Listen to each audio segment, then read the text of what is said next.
څومره عمر کې وای تاسو ریډیو ته راغلئ؟ واړه سوالونه او د هغې مختصر غونډه کې جوابونه راځي. زه تقریبا ریډیو ته چې راتلم نو مونږ په 2016-17 کې چېرته مسې جړلې دي، خفګان راغلی دی، غوسناک کې کور کې نارمل یم. تاسې خواهش مو شته چې تاسو ټي وي ته لاړ شئ چې موجوده وخت یا دا وخت چې کوم د ریډیو د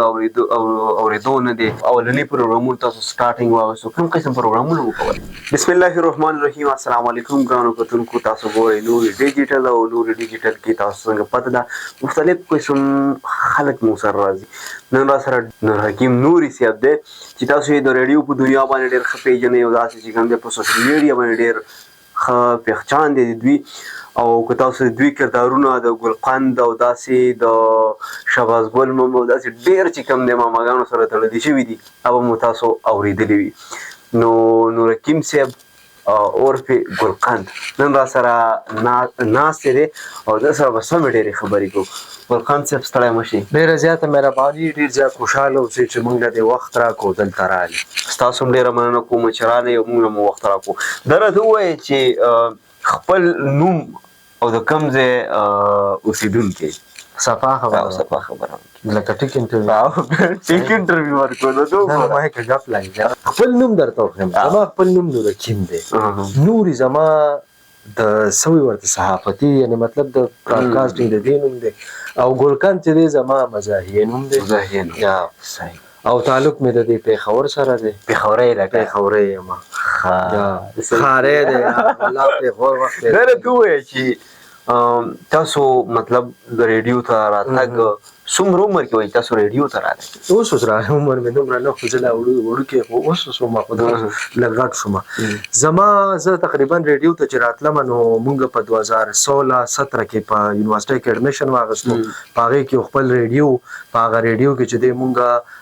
کار سټارټ کو او چې کله زه ټیچرانو خلکو لیدم نو ما ته ویې چې ته جرنالیزم کې خو د ریډیو نه علاوه بل چېرته ګورې لاړ نه شي، ته د ریډیو صرف د ریډیو خاص ستا دپاره وایي ریډیو به دپاره ته یې او ریډیو ستا دپاره دی. بزیره ګیر کومه کوم پروګرامونه ډېر مطلب اولني پروګرامونه تاسو سټارټینګ واغستو، کوم قسم پروګرامونه مو کول؟ ما ډومبی پروګرام چې دی ما به اول خبرونه کول. سټارټ کې چې دی ما خبرونه کول، بیا مې کلچر پروګرام، بیا انټرټینمنټ پروګرامونه، کرنټ افیر مې پکې کړي دي، مختلف پروګرامونه مې چې دی کړي دي ډېر. اوس موجوده وخت کې پروګرامونه کوئ؟ اوس موجوده وخت کې کوم. ما به مخکې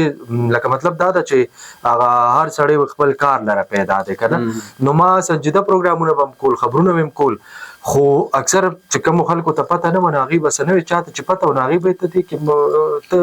خپل فیلډ ته راشه، ته مزاحیه سیز کوه، دا سره به هغه مزه کوي. نو بس نیوز مې ما درته چې کرنټ افیر نیوز دا ټول هر څه مې کړي دي. خو فی الحال موجوده وخت کې چې دی مزاحیه پروګرامونه زیات کوم.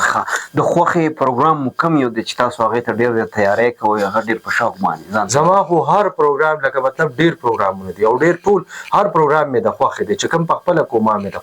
خوښې دی. په هغې کې د ټپو پروګرام دی، یو پکې د ډرامې پروګرام دی او داسې مختلف نور پروګرامونه هم پکې شته. د ریډیو په دنیا چې څومره خلک دی په هغوی باندې دغه یو سوال پورته کېږي چې موجوده وخت یا دا وخت چې کوم د ریډیو د اورېدو نه دی اوس د سوشل میډیا دور دی یا د ټي وي دور دی، نو دا خلکو ته څه جواب وي ستاسو؟ ګوره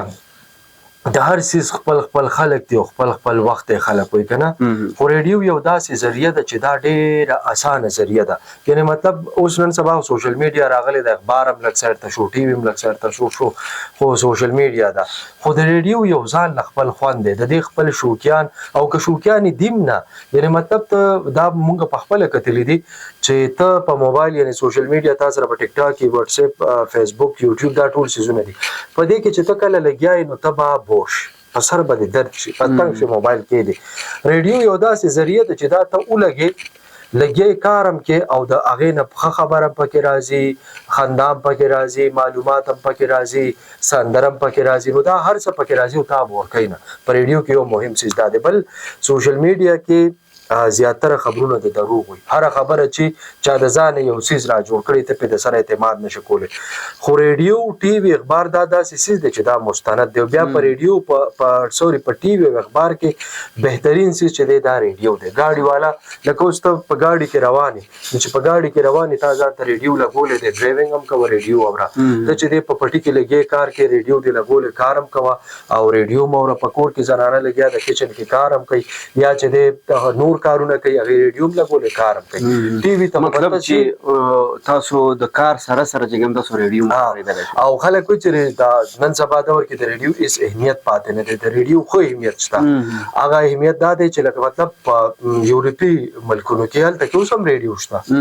ریډیو استعمال کیږي په امریکا کې ډیر د څومره زیات ریډیو سټیشن دي هغه په امریکا کې هغه زینونه چې دی ریډیو چلیږي بیا خاص کر د هغه یوازې دا نه چې ځان د پاره کې دا غي د پښتو د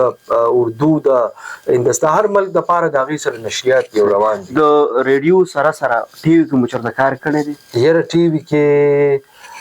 د ټي وي د پارم کار کړی دی خو ټي وي کې نه دی ټي وي کې کار نه کوي لکه مطلب وایي لکه لایو شو نه د کړی د ریډیو د ټي وي د پاره ریکارډینګ وغیرہ سيزونه هم کړی دي زیات کار ما چې کوم د اداکارۍ یا صداکارۍ کار کړی نو ما پر سټیج ډیر کار کړی دی او تاسو خواهش مشته چې تاسو ټي وي ته لاړ شئ نو خواهش مې داسې لکه مطلب چې د څه خواهش لري هلته به ته ځې چېرته داسې مې خواهش نه دی کړی چې لاړ شم او بس بیخي هغه یو ځای ته چې ته وې چېرې دلته زه ځان رسوم نو بیا رسېدل ګران نه دي هسې مې ویلي دي چېرې زه ټي وي ته راشم خو داسې مې نه دي کړي چې نن زه ورځم او کار شروع کوم داسې په تاسو وختي خبر وکړه د سټیج د ډرامو سټیج ډراما وایي ستا یا د کار څنګه کیږي په دې باندې مې ووایه اصل سی سټیج ډراما ده مونږ چې کله تاسو د ټي وي ډرامې ریکارډینګ کیږي نو مونږ کتلې دي یا د ریډیو د ډرامې کار کیږي نو مونږ کتلې دي خو د سټیج والا چې دی دا څنګه چې سندرغاړي لایو میوزیک کوي کنه مطلب هغه پکې او ماغه ټایم کې هارمونیم دی رباب دی ټول په یو ځای باندې لګیا دي سندرغاړي پکې چې د خپل आवाज را مخامخ لګي د ټي وي د سټوډیو کې چې سندرغاړي سندره ریکارډ کوي نو هغه یو انتره وي یو حرف دو درې الفاظ وي بیا غو میوزیک ورته برابر کی بیا ایډیټینګ ټول ورسه کیږي دا سي د ډرامې د پارم چې ته کله ډرامې ریکارډینګ کې کنه په ټي وي د پاره یا چې د ویډیو ډراما چې کوم استای نو هغه د پاره ستا شارټ بیل یو خبره تو کې بیا ته ډاکټر تل نواز کې لکه ستا دا دلته لګو خان دلته لګو جاړه دا د سټیج کمال دا دی چې په دې کې تا سکرپټ ویلې شو ستا ریهرسل شو دا غي نه بعد به ته په سټیج باندې راځي لایو پرفارمنس دی ته بکې باغی کې د غلطۍ گنجائش نشته تا دانه د چې ته په سټیج کې دام د چې بس سکرپټ ټکی په ټکی مې یاد و صرف ایډیا ذهن کې واچو او ته چې د ستا کومه مکالمه ده هغه سره خط ډاډه کول نو سټیج د ټولو نه ګران کار دی ګرانو کتونکو دا نور حکیم صاحب د نور حکیم صاحب سره خبرې اترې شروع دي وړو چې دنا واړه سوالونه او دغه مختصر غونډه کې جوابونه راځي نور حکیم چې بهرته وای چې په لایو دوران کې پروګرام تاسو شروع وي چرته مسیز جوړلې دي خفګان راغلي دي او ډېر د څه پګوره دغه لکه مطلب بعضی خلک کوئی چې ځان لناسي مثلا په سټوډیو کې خو مطلب دا چې دغه ما اوس هم یو پروګرام کولو پاغه کې یو څه خبر رااله چې څه خبر جما ډېر لکه مطلب د خندا او د خوشاله یو خپل پروګرام روانو کنه نو پاغه کې چې کله هغه کس ما یو میسج رالو په میسج کې کوم خبره شوی و نو هغه زه خفم کوم بیا مې نصیحت هم کو هغه نه بعد لیسنر لکه خلک ماته چیرته تر اوسه د خنداګانې کول ولې اوس خفه شو نو ما ویل میل بس بعضی خبرې داسې چې مونږ په اختیار مونږ خو لکه خلکو ته دا کاری چې دا اکټینګ کوي کله جړلې او کله خندلې او کنه خو بعض ټیم کې د رښتیو سړی او جاړي بعض ټیم کې د رښتیو هم خندلې دي تر دې حد پورې داسې پروګرام راغلی دی چې مونږ بیا به جم ورچت کړي مایکونه ماف کړي خم خندلې دا غي نه بعد چې دی بیا پروګرام شروع د زړه نه نو حکیم چې د زړه نه څنګه دی نری دی مطلب ځین انسان ته ویل کېږي د زړه ډیر زیات نری دی کنه په نه خبره باندې چې کوم جوړا ورځي په نه خبره باندې چې کوم د خفقېږي نو حکیم صاحب څنګه